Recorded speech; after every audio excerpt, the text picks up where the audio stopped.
작은 제조업체를 운영하고 있다고 한번 상상해 보세요. 우리 회사 제품 정말 자신 있는데 이걸 공식적으로 증명하거나 아니면 미국 같은 새로운 시장에 나가고 싶어요. 그렇죠. ISO 인증이니 FDA 등록이니 말은 많이 들어봤는데 네, 막상 시작하려니 어디서부터 손대야 할지 또 수백만 원 하는 비용은 어떻게 감당해야 할지 막막하시죠? 오늘 바로 그 막막함에 대한 거의 완벽한 해답이 될 수 있는 자료를 하나 가져왔습니다. 제천시의 2026년도 중소기업 인증 획득 지원 사업 공고문입니다. 저희가 오늘 이 공고문을 그냥 요약해드리려는 게 아닙니다. 이런 지원사업 공고문은요, 사실 그 지역의 경제 정책 방향을 알려주는 일종의 보물지도 같은 거거든요. 보물지도요? 네, 어떤 기업을 원하는지, 뭘 중요하게 생각하는지가 이 숫자랑 단어 속에 전부 다 숨어 있죠. 오늘 저희와 함께 그 지도의 암호를 한번 풀어보는 시간을 갖겠습니다. 좋습니다. 당신의 사업에 바로 적용할 수 있는 전략을 찾아내는 거군요. 그럼 그 보물지도의 큰 그림부터 한번 보죠. 네, 제천시가 총 4천만 원의 예산을 들여서 지역 내 중소제조기업의 인증 획득을 돕는다, 이런 내용인데 지원 분야가 흥미롭게 세 갈래로 나뉘네요. 네, 첫 번째는 시스템 인증 분야입니다. 흔히들 아시는 ISO 9001, 그러니까 품질 경영. 아, 네네. 1, 2 환경 경영이나 식품 쪽 S업 가티 같은 거요. 기업의 기본적인 체계를 다지는 인증들이죠. 총 6종이고 기업당 최대 300만 원까지 지원됩니다. 이건 말하자면 기업의 기초 체력을 기르는 데 필요한 지원이군요. 그런데 두 번째 분야, FDA 등록 및 테스트. 이것도 지원 한도가 최대 300만 원으로 똑같아요. 맞습니다. FDA 등록은 미국 시장 진출이라는 훨씬 더 크고 공격적인 목표인데 기초 체력을 다지는 거랑 같은 금액을 지원한다는데 조금 의외인데요? 아, 그거 아주 날카로운 지적이십니다. 언뜻 보면 좀 불균형해 보일 수 있죠. 네, 그렇죠. 하지만 여기에는 정책적인 의도가 숨어 있다고 볼 수 있습니다. 제천시는 내실 다지기랑 해외 진출 중에 어느 하나가 더 중요하다고 말하는 게 아니에요. 아하, 둘 다 똑같이 중요하다는 신호를 보내는 겁니다. 기업의 현재 상황과 전략에 따라서 가장 필요한 걸 선택하라는 거죠. 아하, 우선순위를 시에서 정해주는 게 아니라 기업의 자율적인 선택을 존중한다는 의미군요. 바로 그겁니다. 기초가 부족하면 시스템 인증을, 수출 역량이 되면 FDA 등록을 선택할 수 있도록 동등한 기회를 주는 셈이죠. 흥미롭네요. 그리고 세 번째는 혁신형 기업 인증 분야인데 이노비즈, 메인비즈, 벤처기업 인증 같은 기술력을 공인받는 것들이고요. 이건 최대 150만 원까지 지원되네요. 이 세 가지 카테고리를 묶는 아주 중요한 전제 조건이 하나 있습니다. 뭔가요? 바로 총 사업비의 20% 이상은 기업이 자부담해야 한다는 조항입니다. 아, 그러니까 300만 원을 지원받으려면 최소한 총 비용이 375만 원이고 그중 75만 원은 우리 회사 돈이 들어가야 된다. 이 계산이네요. 정확합니다. 단순히 공짜로 주는 게 아니죠. 그렇군요. 이걸 그냥 기업의 부담을 늘리는 조건으로만 보면 안 됩니다. 이건 일종의 리스크 공유 메커니즘이거든요. 리스크 공유요? 네. 시에서 우리가 당신의 성장에 투자할 테니 당신도 이 프로젝트에 당신의 자원을 투입해서 성공에 대한 의지를 보여달라고 요구하는 겁니다. 아, 지원금만 보고 일단 신청하고 보는 체리피커를 걸러내겠다는 거군요. 그렇죠. 정말로 인증 획득에 대한 진정성과 절실함이 있는 기업을 가려내는 효과적인 장치인 셈입니다. 스킨 인 더 게임을 요구하는 거네요. 확실히 이해가 됩니다. 자, 지원 내용은 정말 매력적인데 그럼 이제 현실적인 질문을 해야죠. 과연 누가 이 지원을 받을 수 있을까요? 네, 자격 요건이 꽤 깐깐할 것 같죠? 네. 기본 조건은 명확합니다. 제천시에 본사나 공장이 소재한 중소제조 기업이어야 하고요. 당연히 세금을 체납했거나 휴업, 폐업 상태인 기업은 안 됩니다. 하지만 정말 중요한 건 누가 안 되는가를 명시한 제외 대상 조항들입니다. 네, 공고문에 보니까 몇 가지 눈에 띄는 게 있어요. 이미 인증심사나 컨설팅을 진행 중인 기업, 안 되죠. 다른 기관에서 똑같은 내용으로 지원받는 기업도 안 되고요.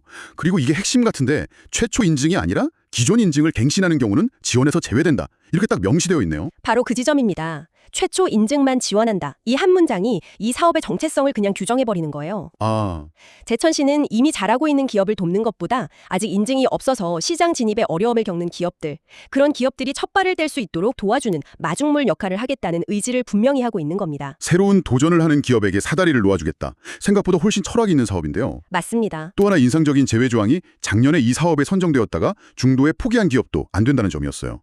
이건 좀 가혹하게 느껴질 수도 있을 것 같은데요. 그렇게 볼 수도 있죠.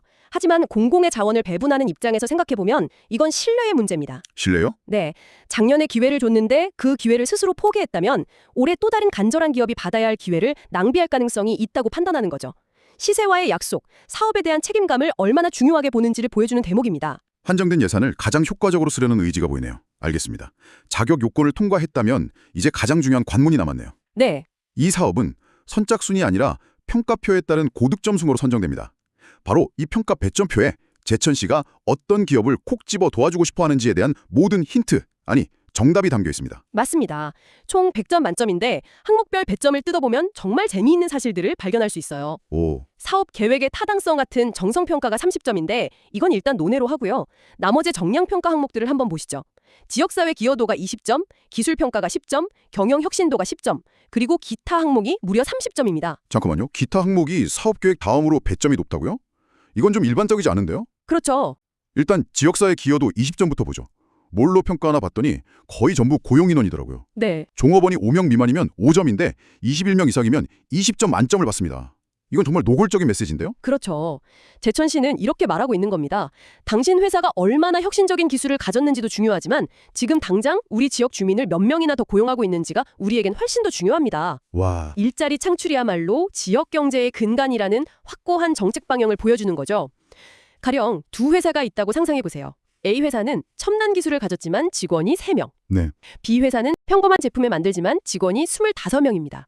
다른 조건이 같다면 이 항목에서 B 회사는 A 회사보다 무려 5점을 더 받고 시작하는 겁니다. 와, 15점 차이면 거의 당락을 결정짓는 수준이네요. 그렇죠. 그다음 기술평가 10점은 특허권 같은 산업재산권 보유 현황으로 평가하고요. 7건 이상이면 만점. 기술 기반 기업을 우대하겠다는 의도도 분명히 보이고요. 네. 자, 이제 문제의 기타 30점 항목입니다. 여기에 진짜 속내가 다 들어있을 것 같아요. 바로 그렇습니다. 이 30점을 어떻게 구성했는지를 보면 정말 감탄이 나옵니다. 첫째, 신규 신청 기업, 즉 이 사업에 처음 신청하는 기업에 무려 10점을 줍니다. 10점이요? 네, 앞서 말한 마중물 역할을 하겠다는 의지를 여기서 다시 한번 강력하게 못 박는 겁니다. 기존의 혜택을 받은 기업보다 새로운 얼굴에게 기회를 주겠다는 거죠. 그러니까 이전에 지원받은 이력이 없는 게 오히려 10점짜리 스펙이 되는 거군요. 정말 파격적인데요. 파격적이죠.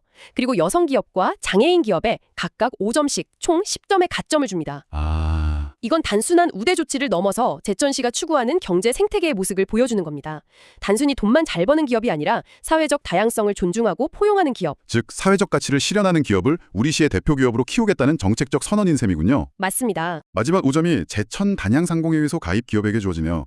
솔직히 이건 처음 봤을 때 그냥 자기들 단체 회원 챙겨주는 거 아닌가? 약간 그들만의 리그 같은 느낌도 들었거든요. 충분히 그렇게 생각할 수 있습니다. 하지만 정책 설계자의 입장에서 보면 더 깊은 전략이 깔려 있어요. 어떤 전략이죠? 상공회의소에 가입해서 활동하는 기업은 지역 내 다른 기업들과의 네트워크에 적극적일 가능성이 높습니다. 지역의 다른 업체와 협력하고 지역 내에서 인력을 채용하는 등 기업 활동의 성과가 지역 사회로 퍼져나가는 승수 효과가 더 클 것이라고 기대하는 거죠. 혼자 크는 기업보다 같이 크려는 기업에 베팅하겠다 이런 의미군요. 바로 그겁니다. 와, 점수 하나하나에 그런 깊은 뜻이 있었네요. 그럼 지금까지 나온 점수들을 종합해서 제천시가 가장 뽑고 싶어하는 드림팀 기업의 프로필을 한번 그려볼까요? 네, 재밌겠네요. 우선 이 사업에 처음 신청하는 신규 기업이면서 10점, 네, 직원은 21명 이상 고용하고 있고 20점. 많을수록 좋죠. 특허도 7개 이상 보유했으며 10점. 대표가 여성이거나 장애인이고 5에서 10점. 제천 단양상공회의소 회원이면 5점. 사업계획서를 쓰기도 전에 이미 55점에서 60점을 확보하고 시작하는 거네요? 정확합니다. 그리고 여기서 끝이 아니에요. 또 있어요? 네, 만약 동점자가 발생할 경우 누구를 우선 선정할 것인지에 대한 순서까지 명시해놨습니다.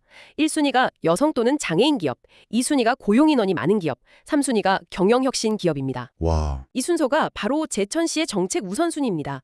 첫째도 사회적 가치, 둘째도 지역 고용, 그 다음에 기술 혁신이라는 거죠.